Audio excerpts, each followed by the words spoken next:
Hey guys, and welcome to English 10. We are talking about week 2 today. So if you pop into our 10th grade unit 4, you guys can see that we finished last week's with Monday, Tuesday, Thursday, and Friday. You know which Monday and Tuesday because the dates are below. So we roll into our new week. We got Tuesday, Wednesday through Thursday, and Friday in 3 separate folders here. And then we'll move into our essay. So here's a sneak peek of essay 1, which is something that I'll load for next week with its very own video. The Achieve 1 is the first thing that we did. So let's talk about that. And this is, first of all, a very important assignment because it's out of 50 points. If you look back at our last week's grades in Infinite Campus, you can see that on Monday we had a 10-point assignment, Tuesday 10-point assignment, Thursday 10-point assignment, and Friday was a 20-point assignment with that handout. And that's a total of 50 points. The Achieve assignment itself, just one assignment, is worth 50 points. So it is equal to everything you did last week. So make sure to do your Achieve. It's obviously crucial as far as grades. And the reason why the grade is so important and so high is because of its importance. Achieve is important because if you remember that survey you did on the very first day, we said that we wanted to be better readers, and the way to become a better reader is to challenge yourself as a reader. So the Achieve forces you to read at your challenge level and take quizzes that show whether you get it.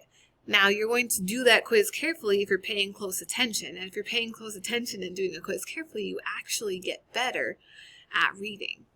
And so, based on your scores of your activities, Achieve will actually increase the difficulty of your reading, and you can grow grade levels in a year using Achieve. So we will be doing 5 Achieves this quarter, and this is the first of the 5, which is why this is in the Achieve 1 folder, because this is our first out of 5. It starts with a discussion. The discussion asks, would you rather be blind but able to hear, or to be able to see but not hear? This is to help you think about and prepare for one of the 2 articles that touches on that. After you finish the discussion, you move into the article. The article gives you 2 options. Your voters are VIPs, which is one Achieve article, or He Sees Music, which is another Achieve article. If you click and open that, you guys can see that there are 3 steps that you need to pay attention to. The first is actually reading the article. Read it carefully and slowly because you will take that quiz, the activity it's called, on it, and you need that score to be able to get a grade, but also to be able to improve your reading. So the first thing, read the article. Second thing, do the activity, be careful, take it slow. Why? If you score less than 75% on what is called the first try, it's in the first column, means you do not get a grade in this class. That's right, it's worth 50 points, you don't get 50 points. The way to get 50 points is to get 75% or better. So that would get you a 50 out of 50, which is 100% for the assignment. Quick way to boost your grade. Even better is if you get 100% on that first try, you get 60 out of 50 in the grade book, and that's A+. That's 120%. So that's super cool. Now, if you're in this category and you accidentally get less than 75% on your first try, that would be 63% or lower. That's when you read through here and follow the instructions to read another article. You can read any article of your choice, but you must take the activity after reading that article of your choice and get 75% or better. If you don't get 75% twice, you don't get points for this assignment. So take it seriously, take it slowly, do a great job. Once you have finished your activity and you have the score of 75% or better, you take a screenshot. So that's our third step here, is to submit the screenshot.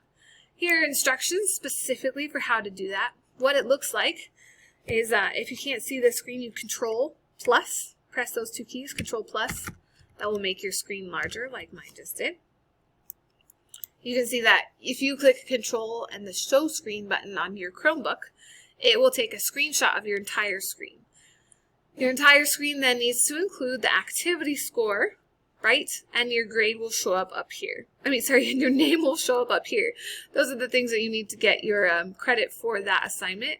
Then you submit that screenshot up here into the submission section.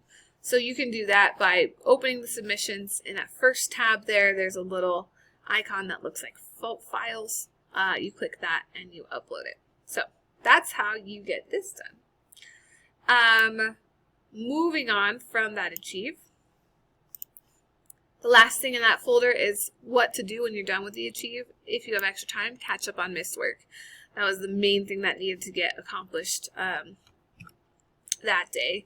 You can also read another Achieve for funsies, or you can respond to this question. And I will generally have something like this for you on Achieve days so that if you finish early, you have a plan. All right, so let me go back to our 10th grade folder before I go next. So that finishes our Tuesday Achieve assignment. Then we move into our next text, Civil Peace. So Civil Peace is a text that you access following these instructions on pages 388 and 394 in our textbook, our English 10 textbook. So that's this one right here. If you forgot how to get there, go ahead and click when it's your time to actually read it, and it will give you instructions. But let's start here with the vocab. So the vocab, your job is to define the following, look up the definitions, and submit them. Then, like I said, where it says read Civil Peace with the pages, it does have instructions. So if you forgot how to get to the book, follow these instructions. It says go to the resources folder in our unit. So if we go back here to our unit folder, we have our resources folder, and there's our textbook. So the textbook, grade 10, is something that you can scroll through to get to our text. All that glitters, it said page 388, so we scroll to get to Civil Peace. Looks like this. And our vocab words, again, are in blue with the definitions specific to our text right here. So that's a quick way to find it, copy, bring it back over here, and paste it in your Google Doc before you copy and paste it into our class. Oops. Text 2, Wednesday, Thursday. And that's where you would submit it in this vocab assignment. And as usual, I always suggest you take this, copy it, put it in a Google Doc. That way it doesn't get deleted while you're working on it. Then you read Civil Peace itself. It's a fun text. Takes place in Nigeria, and it has some really cool dialogue because the national language in Nigeria is English, but they talk really differently. And you can see that almost like picturing a Nigerian accent. Nah, thief man and him people. Like you can picture it as you read, or I guess you can hear it as you read. So it's a really fun read. When you finish it, you answer the EQ here by answering the question, how is value determined in Civil Peace? So the first thing you have to do is actually make sure that you're referring to the text. It's not just what is your opinion on how value is determined. It's in this text specifically. And then you need to actually answer the question. What are the things of value in this text?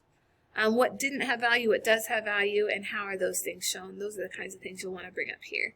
Then you post it in the comments. If you're lost and you're not sure, you can look at what other people have said. You obviously can't copy what other people have said. You don't get points for that. That's just silliness. Also, if you try to write something without having read it, it's generally pretty obvious. So make sure you read the text first. The text is always going to help you too on the essays that you're writing. So don't waste your time, don't waste my time, and skip the reading, do the reading. Then Thursday, this is the only assignment due Thursday. Everything else in this folder was due Wednesday. The Thursday assignment is that handout. And so before you even read the text, I always suggest you open up your handout, which is a copy document in Google Doc. And if you have your handout with you as you are reading, you are able to look through and pay attention to the end here, which is always the comprehension questions. And so they go in order of the story, which is nice. So you start with this question was, what conflict sets the scene for the story? And then you start reading the text. And immediately, if you're reading the background and about the author, like you should be, you'll right away find out what happened. What's the conflict that sets the scene. Then answer question 2, 3, and 4. As you finish the text, then you go up here and then you complete the other assignments that go with it. So the first one here is Civil Peace. That's a development of theme, and you can see the theme throughout. You'll always want to read these instructions themselves. Everything you need is here. You don't actually need me. And same with this next part. This is an analysis of character, very similar to something we've already done. And you read through these instructions and then follow their guidelines and as you answer their questions. So keep that in mind. That's our Thursday assignment. So text 2 altogether takes 2 days, Wednesday and Thursday. And then lastly is Friday, and Friday's assignment is text number 3. And text 3 starts with a journal. If you knew you'd be buried in a tomb, what would you want with your body, belongings, and why? And I love that one because it sets us up for Fit for a King on pages 402 through 405. And if you have this downloaded, you can look for Fit for a King, which is clearly about the treasures of King Tut, which is really fun. And it's images, a lot of images, and then information on those images. So it's a different text than we're used to. You're used to a completely written text, but this text includes images. And just to give you a sense of what ancient Egyptians thought were valuable. And then based on that information, you get to do the Fit for a King assignment. There are 3 questions there where you fill that out, and then the discussion on what is valuable based on the text. And the text includes the pictures, so you can say, based on this picture I see, clearly this blah, blah, blah is valuable to the Egyptians. So that's it for this week. If you have any questions, feel free to shoot me an email. Thanks, guys.